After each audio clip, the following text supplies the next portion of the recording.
In early April of 1945, a 15-year-old girl named ETA curled up on a pile of blankets inside the basement of our aunt's house in Velp. ETA's stomach hurt so badly, she felt weaker than she ever had in her whole life.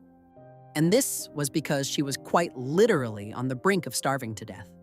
And that was 5 foot 6 inches tall, but her weight had plummeted to just 88 pounds. And despite the fact that her aunt and her mother were right down there with her in the basement, along with some other refugees that nobody had food to give her, Ed, her family, and the refugees had literally been trapped down here in this basement. You know, for months, because World War II was raging right outside. Bombs are being dropped, people are being shot. So the country where Etta lived, the Netherlands, had been under Nazi occupation for almost 5 years. At this point, Etta's uncle, who was a prominent anti-Nazi activist, had been captured and executed by the Nazis.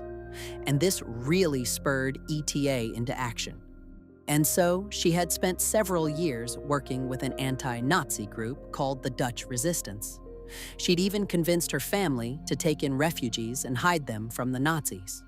However, about 9 months earlier, the Nazis had cut off supply lines into the Netherlands. All she could do was literally just lie in this basement and effectively wait to die. And that particular day, Etta prayed to God for help, but the only response she got was a high-pitched whistling sound, then a deafening blast. The floor shook, glass shattered, and everything went black. Sometime later, Ella came to. She looked around and saw the basement's structural integrity had effectively held up, and her loved ones and the refugees and she were all still alive. The Nazis are getting closer, and if they've bombed us just now, you know, I'm bound to be bombed again. She realized something was very different, and she can't hear anything outside. There's no explosions, no gunfire, nothing. It's quiet. The group of them, along with the refugees, walked out of the basement to see what was going on outside. What they found were the streets were full of Allied soldiers. The Allied soldiers had liberated their city for the first time in nearly 5 years. They were now free from Nazi occupation. The Allies won, and World War II finally ended.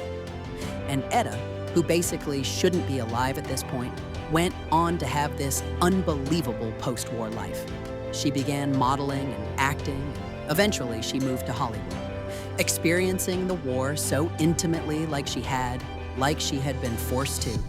It had instilled this incredible poise and discipline and a real quiet strength in her that would make her one of the most successful actresses of all time.